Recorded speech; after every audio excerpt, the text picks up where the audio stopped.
Manvendra, we believe you had a totally opposite experience. Was coming out a huge challenge for you? It was very challenging for me because, first of all, I kind of created history by being the first member of a royal family in the world to come out and talk about my sexuality in public. So I was very sure that not just my parents, but many others are not going to take it that easy because, we live in this world of hypocrisy where people are not wanting to accept truth. Whereas we all know that homosexuality is a part of our culture, was a part of our culture, but the acceptance when it comes, and especially when it comes from parents and families, it's very difficult. So in my case also, it took me a while to make them understand. I mean, first of all, coming out to them in private, and then coming out in the world, in the open, was even more challenging.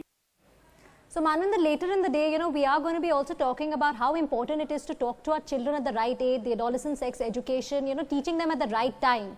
Do you think sex education, when we tell our kids when they are at the age, you think we will make them understand, we'll make them, respect their own as well as other sexuality?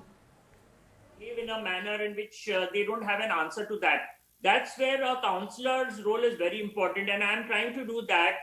I've already started talking to schools. Some schools have been approaching me, where we are trying to sensitize the school counselor, because we know that in India still parents even feel shy to talk about sex education. They don't want to talk to their children about sex. So the role of the school counselor becomes very important, to give the right type of advice, to give the guidance to that child who is struggling to know what is his or her or their sexuality.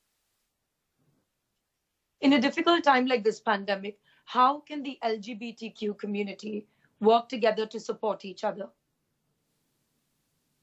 Fortunately, in India, we have something called InfoSem. InfoSem is one of the largest networks of sexual minority. The full form is Integrated Network for Sexual Minority. I was one of the founding members, and I was till last year, I was on the committee of this network. This network consists of almost 150 to 160 organizations exclusively working for the sexual minorities all over India. I don't think now there's even one state in India which doesn't have an organization working for the sexual minority community.